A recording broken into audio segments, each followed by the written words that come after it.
जी friends, HPLC integration में आपकी जो पीक शेप है बहुत मैटर करती है।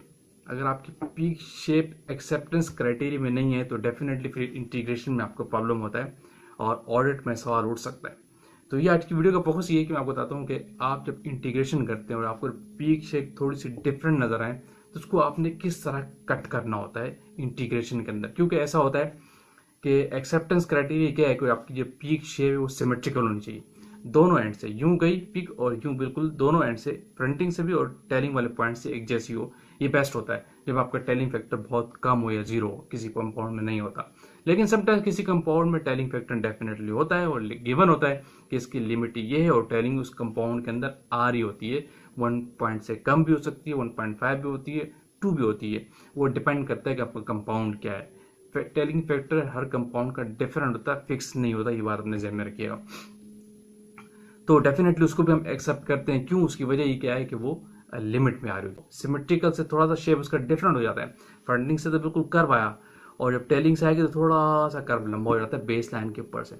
तो इस पीक को इंटीग्रेशन करना बड़ा क्रिटिकल होता है कि वो सिस्टम ऑटो ले लेता है और बहुत बड़ा एरिया ले लेगा।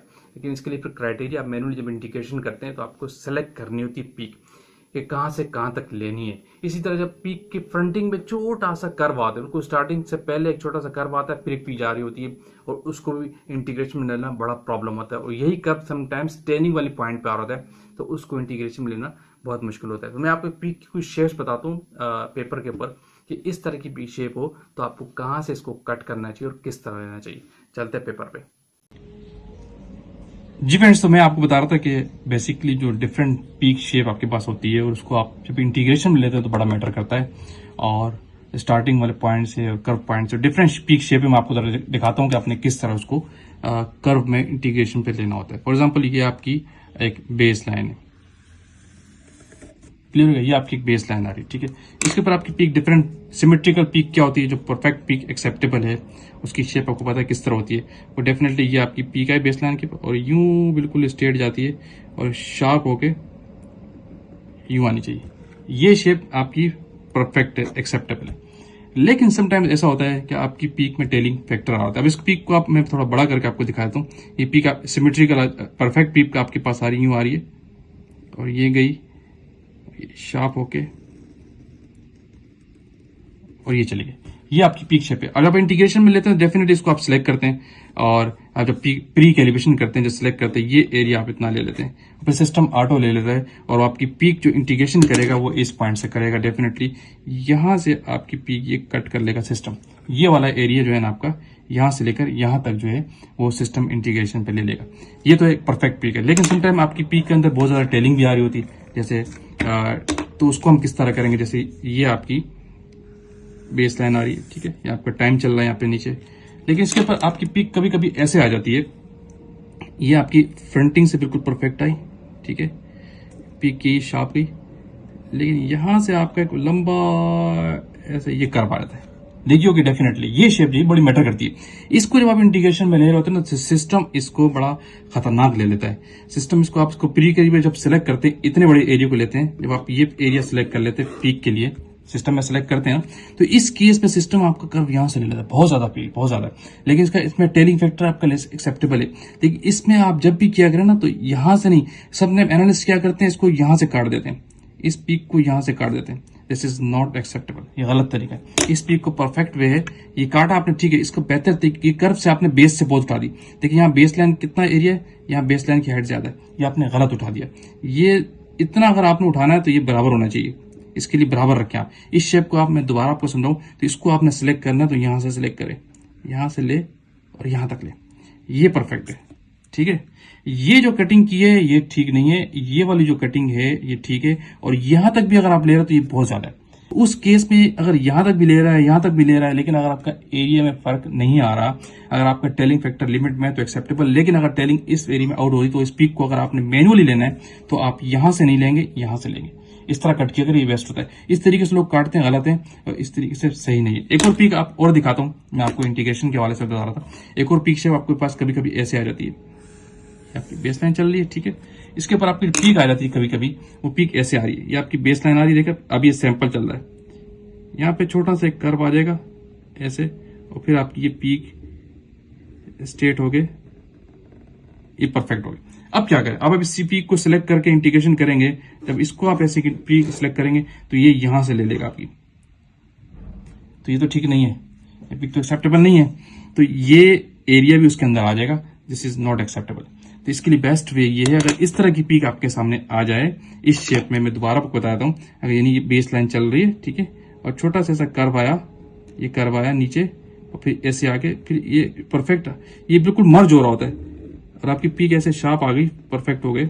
तो इसके लिए बेस्ट वे, आप इसको प्री कैलिब्रेशन में सिलेक्ट तो यहां से नहीं करें, फिर ये लेगा, इसके लिए आप सिलेक्शन यहां से करें, इस पीक के लिए सिलेक्शन आप कटिंग यहां से करें, ये ले, तो इस केस में पीक एरिया आपका यहां से ले लेगा। अगर ये बहुत ज्यादा बिल्कुल कॉर्नर मर्ज है, इस दोनों में गैप कम है, मिक्स हुआ है, तो बिल्कुल आप यहां से इसका रिटेंशन टाइम दें। एक और तरीका भी होता है, अगर इस पीक को मैं दोबारा एक और फिर समझाऊं आपको, नीचे यहाँ पे देखें, फॉर एग्जांपल आपके पास पीक ये है, मैं आपको जो बता रहा था, ये है आपकी बेस लाइन, ठीक है, इसके ऊपर आपके पास पीक आ गई है इस तरीके से, देखिए ये बिल्कुल बेस लाइन पे चल रहा है, ठीक है, बिल्कुल बेस लाइन चल रही है, अब सैंपल चल रहा है आपका, ऐसे हल्का सा कर्व आया और ये यूं गया और यहां से एकदम शार्प से आपकी पीक आई, ठीक है, और ये पीक आपकी गई है ऐसे। अब ये पीक एक्सेप्टेबल है क्योंकि यहाँ पे कोई इंटरफेरेंस है जो इफेक्ट कर रही है, तो इस पीक को आप यहां से कट कर सकते हैं, नो इशू।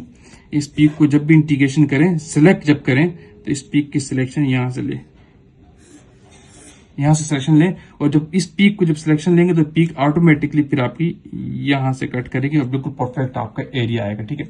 लेकिन इसका अगर आप सिलेक्शन, इसकी अगर सिलेक्शन आप यहां से भी ले लेते हैं, इसको अगर पीक कैलिब्रेशन में पूरा ये सिलेक्ट कर लेते हैं तो भी नो इशू। लेकिन आप फिर आप पीक के बाद जब स्टार्ट टाइम देते हैं और एंड टाइम देते हैं, एंड टाइम यहां तक का देते हैं, फॉर एग्जाम्पल ये था 0, ये था 10, ठीक है, ये था 20, ये मिनट चल रहे हैं, तो डेफिनेटली ये टाइम होगा तकरीबन 11 मिनट, ये पॉइंट आ रहा है 11 मिनट, तो आप वहां पे 11 मिनट देंगे तो ऑटोमेटिकली कट कर लेगा, यहां से यहां तक आपकी पीक से आ जाएगी, ठीक है। ये इंटीग्रेशन में मैटर हमेशा याद रखिएगा, लोग करते क्या है कि इस तरह की पीक शेप को पूरा ये यहां से कट ले लेते हैं। एक बार फिर बताता हूं, इस तरह की शेप है, इसमें लोग क्या करते हैं, ये आपकी बेस लाइन चल रही, ठीक है, इसमें लोग प्रॉब्लम क्या करते हैं, अगर ऐसी पीक आ रही है कि ये बेस लाइन के ऊपर हल्का सा कर्व आया और ये साथ चल रहा है, एकदम पीक उठी आपकी, ये शार्प पीक आई है आपकी, परफेक्ट, तो लोग ऑटो सिलेक्ट कर लेते हैं इस पीक को और एरिया वो यहां से पूरा दिखा रहा होता है, आपको पता ही नहीं होता, और ये गलत है। इसके अंदर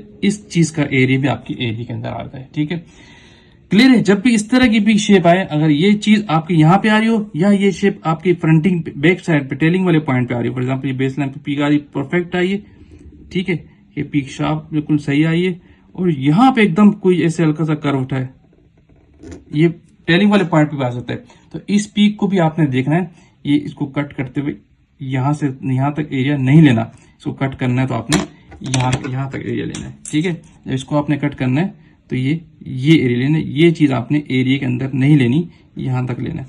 फिर उसके लिए क्राइटेरिया वही है, या आप मैन्युअली सिलेक्ट करें वहां से, या फिर आप उसका स्टार्ट पॉइंट एंड टाइम का, स्टार्ट पॉइंट और एंड टाइम वहां पे टाइम दे, इंटीग्रेशन के अंदर ऑप्शन होता है, हर सॉफ्टवेयर के अंदर होता है, जब वहां पे टाइम देंगे तो वो ऑटोमेटिकली इस एरिया को सिलेक्ट करेगा और यही एरिया एक्सेप्टेड है, यही एरिया एक्सेप्टेड है, ये नहीं एक्सेप्टेड है। इसी तरह बहुत सारी पिक्स मैंने दिखाई आपको इस तरीके से, और इस शेप में मैंने आपको बताया कि कहां से कट करना होता है, इस तरह लिया करें, ऊपर से लेना ठीक नहीं है, बहुत ज्यादा ऊपर करोगे तो सही नहीं है, यहां से लो, और बहुत ज्यादा यहां तक भी जाओगे तो बहुत ज्यादा एरिया वो ले लेगा और टेलिंग फैक्टर भी आपका आउट हो सकता है, क्लियर।